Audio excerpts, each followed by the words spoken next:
Aqui estou na entradinha da torre. Famosa Torre de Londres, né? Onde foi a casa real dos reis da Inglaterra durante muitos séculos.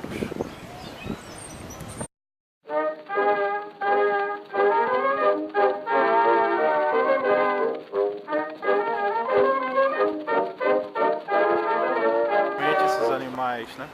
Aqui são estátuas, né? Provavelmente houvessem dentro dos fossos, né?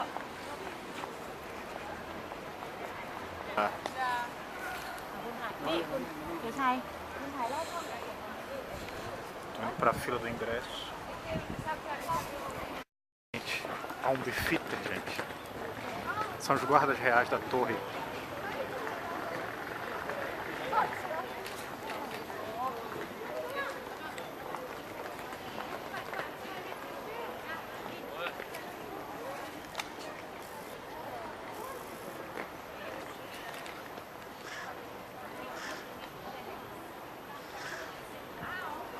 Ó, que lindo.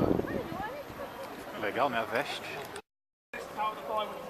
Derives its name from by the ward or by the word, because it is here on each day the secret password is issued to all those that need to gain access to the inner ward of the Tower of London after midnight. Daily at 3 p.m, the ceremony of the word takes place just here. Now the officer of the Tower Guard and his escort of soldiers from the British Army march down to the final tower to receive the password from the Roman jailer. Warder, também conhecido como Beefeaters.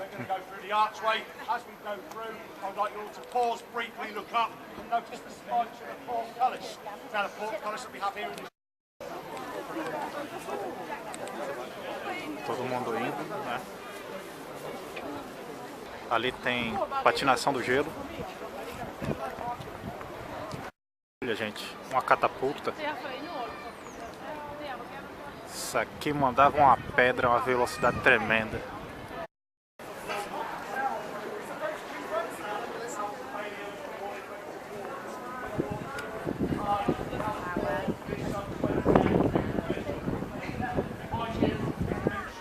So named this up until the year of 1810, all of the coins of the realm and the British Empire designed and made right here. Now the buildings that house the royal mint are known as casemates or houses within the wall, and they are still used to this day as accommodation for some of our yeoman warder colleagues and our families. Now there's 37 yeoman warders of the Queen's Bodyguard. We live and work here in the Tower of London, and with our families we make up about 145 people, including children. Now, ladies and gentlemen, if you'd like to turn around and look behind you, you'll see a tall, narrow archway. This is known as the Sally Port, or the Royal Entrance. Just beyond this, there is a small drawbridge which leads to the Queen's Stairs and directly in the City of London. When sounded in alarm, this was the signal to close the gates, lower the portcullis, and man the battlements in defence. Now, ladies and gentlemen, this bell is still sounded at the end of each day to warn all of you not get locked inside the Tower of London at night. It is a horrible place. We should know we have to live here. Now, ladies and gentlemen, this tower, the bell tower, this is the strongest of the 13 towers. Stop dawdling those Americans! Come on, folks, gather in. Right. Are at the back, please. Right, ladies and gentlemen, we're now standing at the most famous, or should I say infamous gate in the world, Traitor's Gate. This gate was built on the orders of King Edward I, as he required a safer, more useful access into the Tower of London. Rather than travel through the packed and narrow streets of London, where his convoys could be attacked, his stores stolen, and his prisoners set free, he decided to use the River Thames as a highway. He also decided to have a large hole knocked in the outer defensive wall and a gate fitted so that at high tide boats could come up through that gate and unload their cargoes in safety. However, having breached the outer defensive wall, he soon realised that he had weakened the defences of the premier fortress in the land, and therefore he commanded that a tower be built above to defend it. This tower was named in honour of a former constable of the Tower of London, St Thomas a Becket, Archbishop of Canterbury, who in the year 1170 had been stabbed to death on the the steps of Canterbury Cathedral.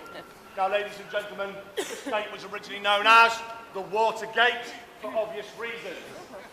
Americans, raise your hands. So it seems we had a Watergate long before you did. Hey! This gate was originally known as the Watergate for obvious reasons, but during the Tudor period, it soon gained the name, which it still holds to this very day. Among those to enter here were Queen Anne Boleyn, Queen Catherine Howard, Lady Jane Grey, the 16-year-old uncrowned Queen of England of only 9 days, and also the young Princess Elizabeth Tudor, future Queen Elizabeth I. Now, high dignitaries of the church were no exception, and during the reign of Queen Mary Tudor, Archbishop Cranmer and Bishops Latimer and Ridley were also brought into the Tower of London through this very gate. Those three pious, holy men were later taken to Oxford, where they were burned alive at the stake for committing heresy. Now, these and many more poor, unfortunate souls would come from their places of trial at London's Guildhall or the Palace of Westminster, down the River Thames, to come through this very gate, to land at these very steps, to be met by the yeoman jailer with his axe and an escort of yeoman warders. They would then be taken through the Bloody Tower archway just behind you to their cells or their dungeons to await their fate. For some, it was only a short journey.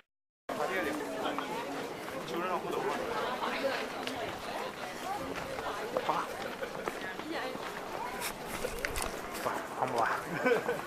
Vou acompanhar o Beefeaters, gente.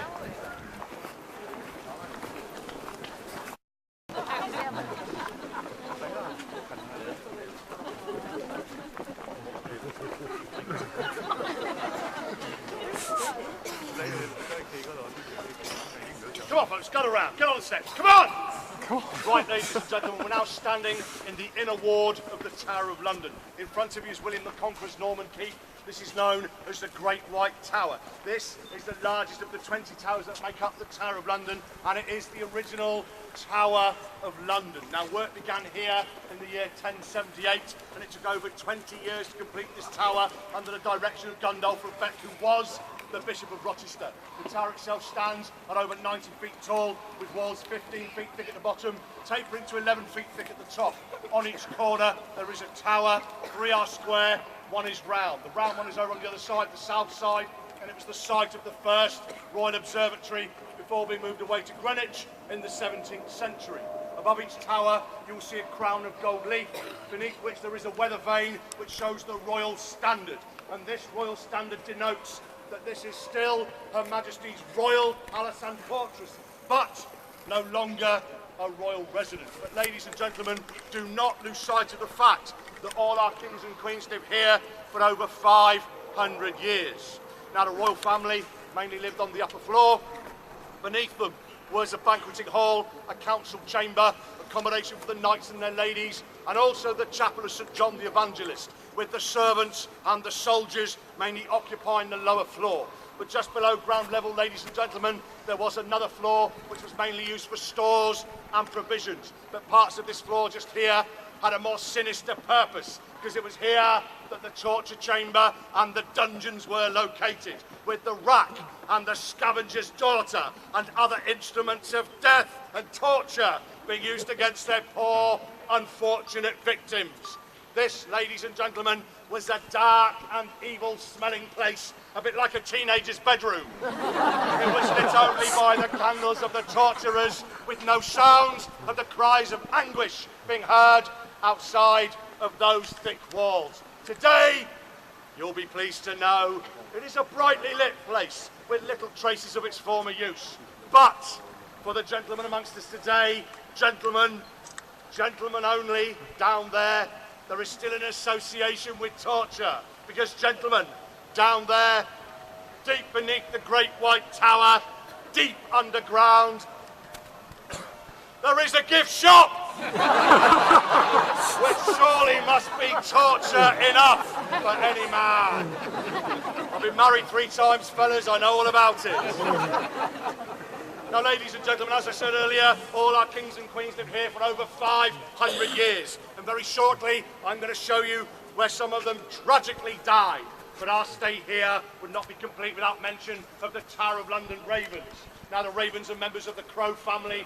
The ravens were here, nesting in the trees before the towers were built, and then later in the towers themselves. And legend and superstition, which dates back to the reign of King Charles II, decrees that if those ravens ever leave the Tower of London, then the Great White Tower will crumble to dust, the monarchy will fall, and a huge tragedy will befall all of England.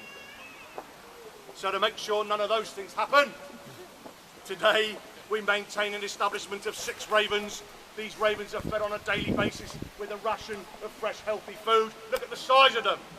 One of my colleagues is known as the Yeoman Warder Raven Master, and he wears a raven's head badge here on the arm of his tunic, and it is his daily responsibility to look after the welfare of those lovely birds. Right, ladies and gentlemen, we're now standing on Tower Green, the village green of the Tower of London. But our village green here is unique. Do we have our own mill pond? No. Do we have our own cricket pitch? Certainly not. Especially after the Ashes. But what we do have here, ladies and gentlemen, is our own private execution site. Os lugares de Where we execução. have the table with the glass pillow. This was put there about 7 years ago. There used to be a wooden block there to commemorate the mark where the wooden scaffold private execution site would stand. Ladies and gentlemen, 7 years ago, they decided to put in this memorial to all those that died here, 6 people, 3 Queens of England. Now this table and glass pillow is made locally with locally produced materials from the Czech Republic.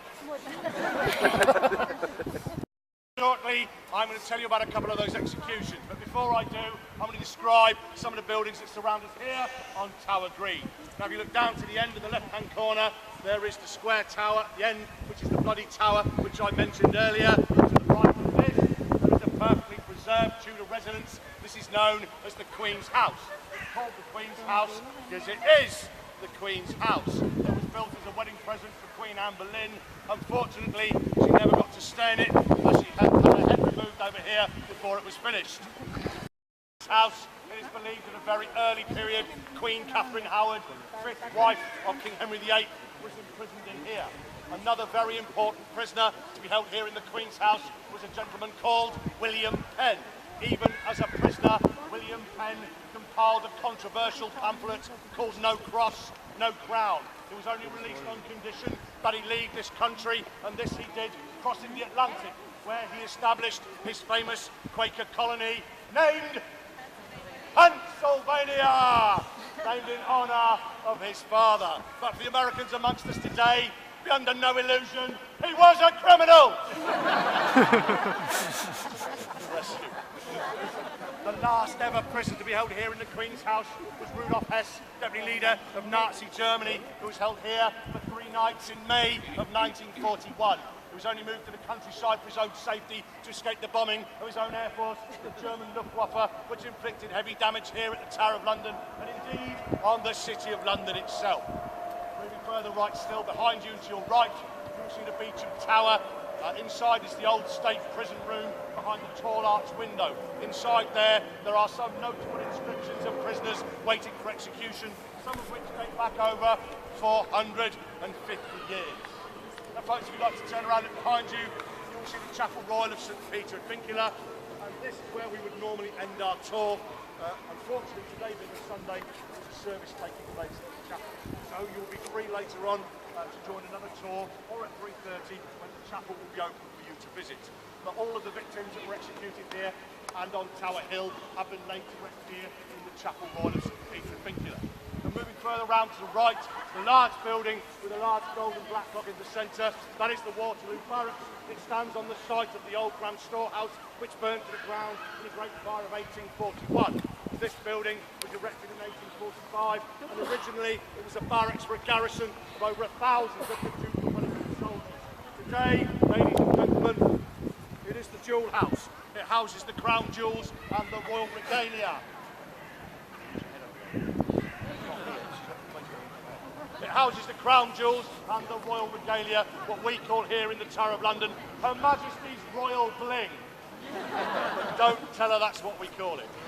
Now, ladies and gentlemen, ladies, as you go in to have a look at the jewel house and the crown jewels and the royal regalia, do not be tempted to come out, ladies, and have a look at the ring on your third finger.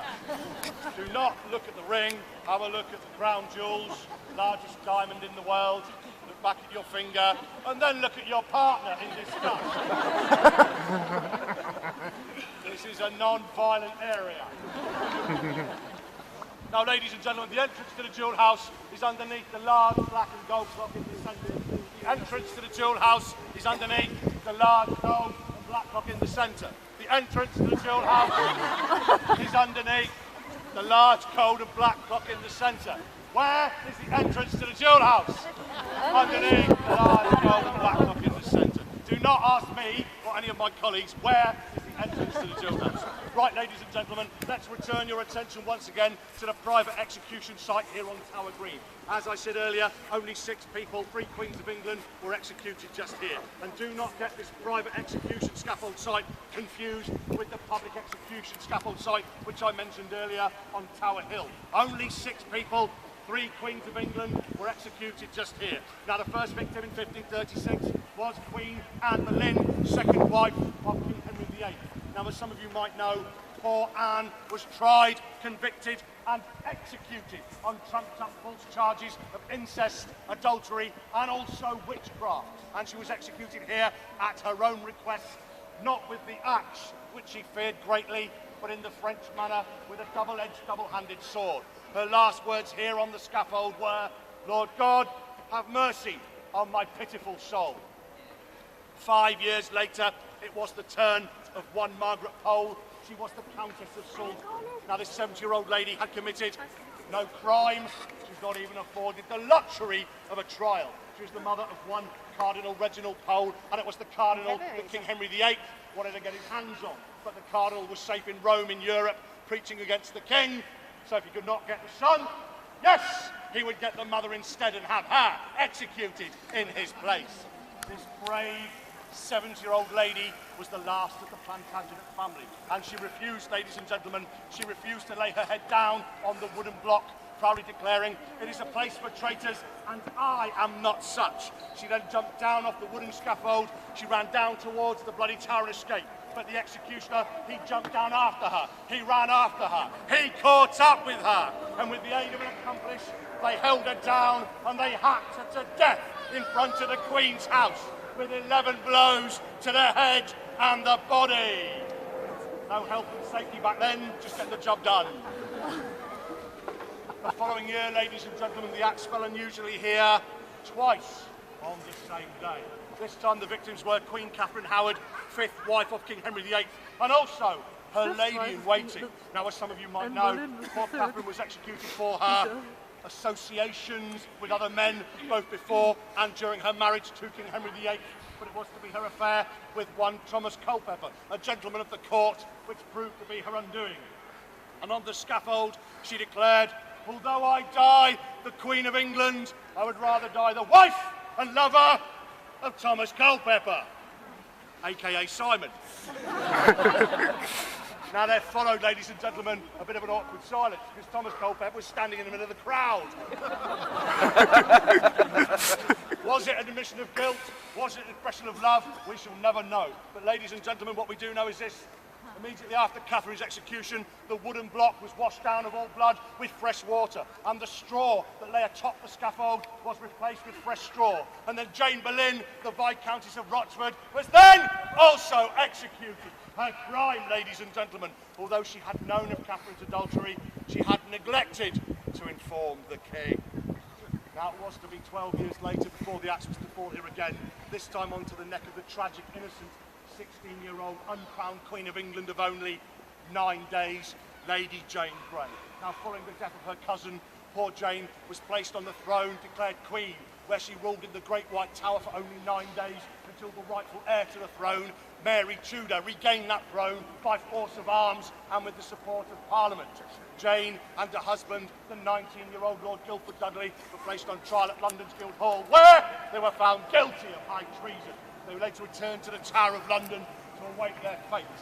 Jane was imprisoned in one of the small houses that overlooked Tower Green just over here, and her husband was imprisoned in the Beauchamp Tower just here. It was from here that Jane saw her husband taken from this very tower and led out to Tower Hill for public execution with the block and the axe. And a short while later, his battered, broken, bleeding, headless corpse dragged back inside the Tower of London in front of her very eyes, for him to be buried here in the Chapel Royal of St Peter at Vincula. And if this were not anguish enough, she could also watch the carpenters constructing the site of the scaffold out of wood for her own execution later that very same day, the 12th of February 1554. Surely one of the most tragic days in English history.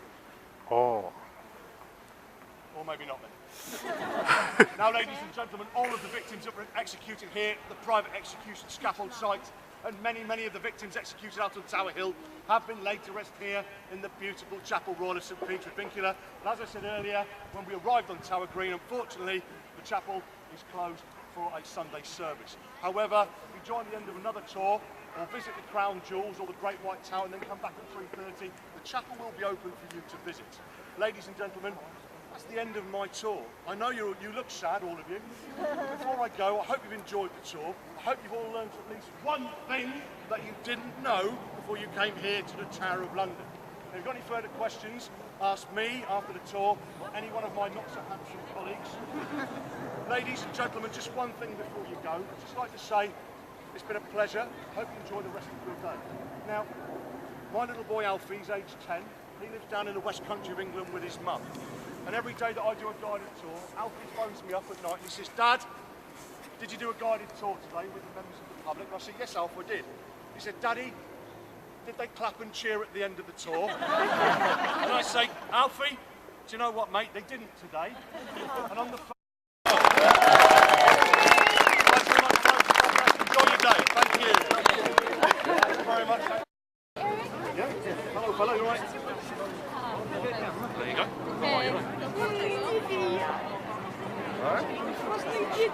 Ah, perfect. Fantastic. Thank you, mate.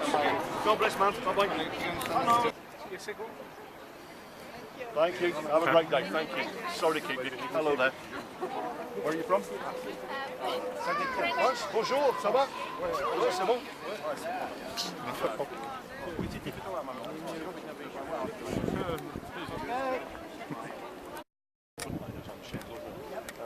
It's the people who made it.